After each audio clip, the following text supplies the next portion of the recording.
bed sink.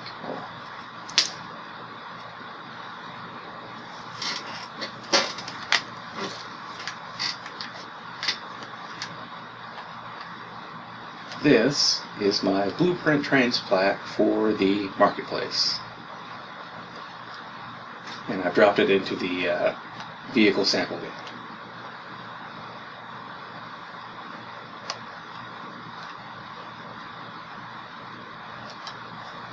So what these trains like to do is connect them by cars and wheel sets, by parenting them to each other. Not like component parenting, but setting a train parent as a property in the blueprint. And it also allows you to draw these tracks that branch, they can cross over if you want, etc. You can turn collision on and off on them. There's a lot of useful features I'll show you.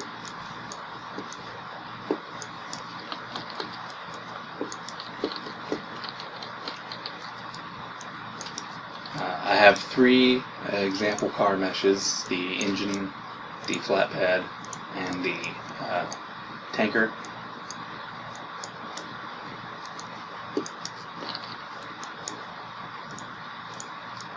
So how the blueprints work is there's a track actor. Drop the track actor down in the world, and you can see that it contains a spline component. You drag that spline out,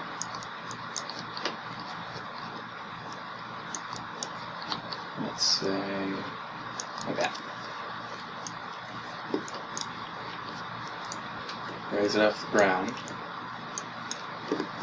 And what we can do, so we can go down to the utility functions, and we can click redraw, and we'll redraw the spline with 5 points here, to make 5 segments, because we have our segment length here, and it's going to divide the total length by that, and then redraw the spline.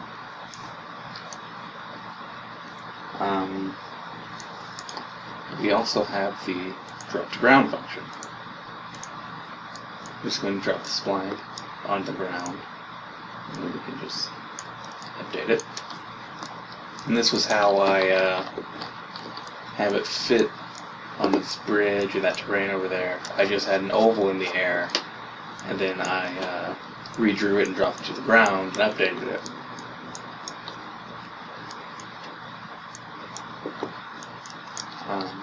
You can also turn looping on and off. The outer track is just one piece that loops over here in the looping boolean.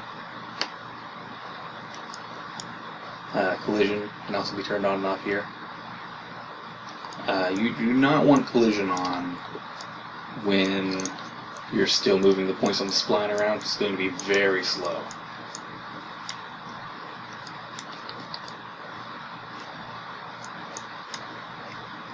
There's also in tracks and out tracks for different track segments that will be going, either feeding into this segment or coming out of this segment. That's how you can set up branching tracks, is you can control the current out segment or the current in segment.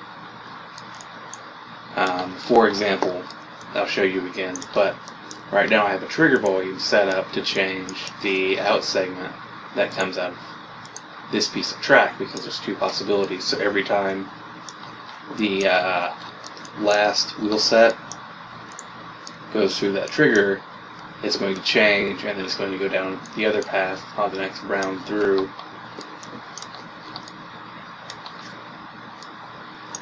So how the trains work is you set the train's car down. The car contains the front wheel set. You set a back wheel set down. You select your track. You uncheck this if you want it to run the opposite direction. So then for slave set, you pick your back wheel set, then you put another car down, and then for your back wheel set, its slave set is this car, then this car's slave set is this wheel set, etc. And what you're going to do is they'll all have the same track actor, And then in this distance along the spline, you just keep subtracting your spacing from it. So if this car length is 1,000 units, this one is 5,000, this one is at 4,000, then say we're spacing the cars between each other by 300 or so. This is 3,700, this one's 2,700, this one's 2,400, this one will be 1,400.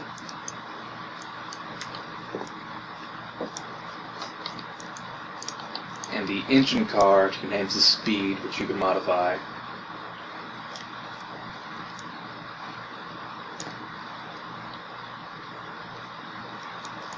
And when the engine's moving, all of its slaves are going to move with it on their own.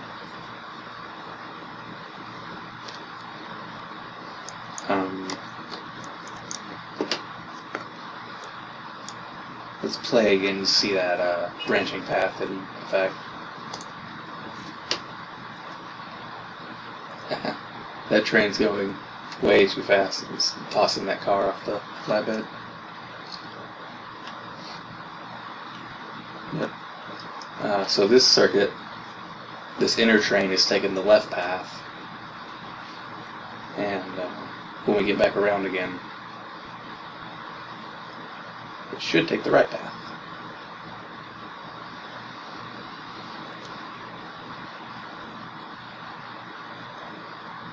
This is why I dropped it into the vehicle template, so I could actually keep up with it and inspect it as it's moving.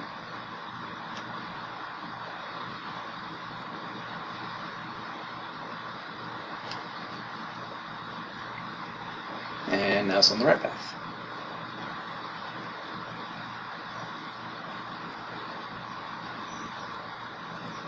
And these tracks are just hand-aligned to each other, separate segments.